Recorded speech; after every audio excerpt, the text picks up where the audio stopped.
मुख्यमंत्री जयराम ठाकुर ने 15-16 जून की रात को लद्दाख की गलवान घाटी में भारत और चीन के बीच हुई झड़प में शहीद हुए पंजाब रेजिमेंट के सिपाही अंकुश ठाकुर की शहादत पर गहरा शोक व्यक्त किया है।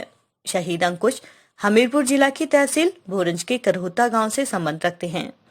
मुख्यमंत्री ने परमपिता परमात्मा से दिवंगत आत्मा को शांति तथा शोक संतप्त परिवार को इस अपूर्णीय क्षति को सहन करने की शक्ति प्रदान करने की प्रार्थना की है। मुख्यमंत्री ने कहा कि राज्य सरकार ने लाहौल स्पीति और किन्नौर जिला को सभी एहतियाती उपाय करने व सजग रहने के लिए पहले ही चेतावनी जारी की है। उन्होंने कहा कि पुलिस को सेना के अधिकारियों से हर प्रकार की जानकारी साझा करने के निर्देश भी दिए गए हैं। हिमाचल प्रदेश के विश्वसनीय ज्वेलर भूषण ज्वेलर्स सोलन। हिमाचल की सीमाएं भी क्योंकि उस जो है तिब्बत के साथ लगती है, तो क्या जो है स्टेप्स लिए जा रहे हैं प्रिकॉशनरी स्टेप?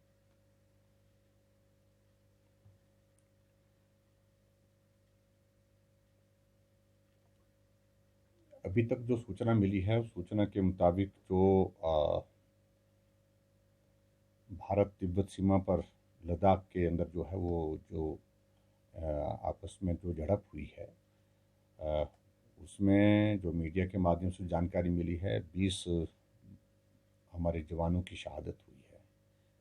और मुझे दुख के साथ ये भी बताना पड़ रहा है कि हिमाचल प्रदेश के भी एक नौजवान अंकुश ठाकुर सन ऑफ अनिल कुमार, ये पंजाब रेजिमेंट के थे और हमीरपुर जिला के रहने वाले हैं, इनकी भी शहादत हुई है। और मैं इस शहादत के बारे में उनके परिवार को सांत्वना देता हूं और ईश्वर उनको शक्ति दे। दुखद समाचार है पूरे प्रदेश के लिए और पूरे देश भर के लिए। ऐसे में चाइना के साथ वर्षों का विश्वास जो बना हुआ था वो टूटा है निश्चित रूप से। और हिमाचल प्रदेश के साथ हमारी सीमाएं तिब्बत के साथ जो लगती हैं और तिब्बत चाइना के पास है। और ऐसी परिस्थिति में हमने हिमाचल प्रदेश के अंदर भी जो है वो अलर्ट जारी किया है, पर्टिकुलरली किन्नौर डिस्ट्रिक्ट जहां हमारी सीमाएं तिब्बत के साथ लगती हैं। और हमने केंद्र सरकार को इस बारे में भी अवगत कराया कि पिछले कुछ अरसे में 2 बार चाइना का हेलीकॉप्टर भारत की सीमा में किन्नौर के इसमें जो है वो आकर के जो है वो देखा गया है।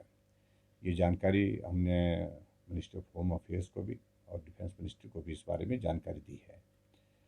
लेकिन आज मुझे सचमुच में बहुत दुख है कि अंकुर बहुत ही नौजवान होनहार ऐसा जवान हमारा शहीद हुआ है।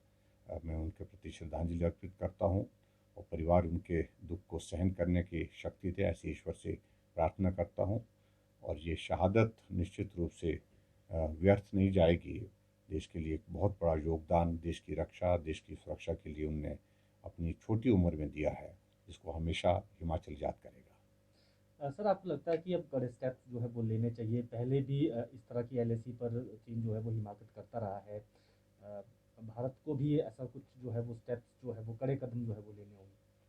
देखो, अभी तक ऐसा था कि थोड़ा बहुत विषय को लेकर के गुत्थम गुत्था होती रही है। ऐसा बीच में एपिसोड कुछ हुए हैं, ऐसे इंसिडेंट होने के बाद फिर आगे चीज़ें नहीं बढ़ी थी।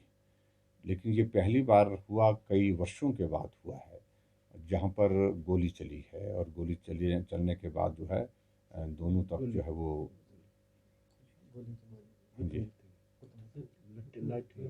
पत्थर और लाठी। अच्छा, ये मुझे एग्जैक्ट ठीक प्रकार से ये जानकारी कि क्या हुआ, लेकिन ये शहादत 20 लोगों की शहादत होना ये बहुत बड़ी बात है, बड़ा नंबर है ये। और ऐसी परिस्थिति में मैं सिर्फ इतना ही कहना चाहता हूँ कि हमारे देश के प्रधानमंत्री नरेंद्र मोदी जी इस सारे विषय को लेकर के हमारे रक्षा मंत्री राजनाथ सिंह जी और होम मिनिस्टर इस सारे विषय के संज्ञान लेने के पश्चात जो आवश्यक कार्यवाही होगी निश्चित रूप से अमल में लाएंगे। लेकिन निश्चित रूप से चाइना के साथ इस घटना से चाइना के मंसूबे जो है वो जाहिर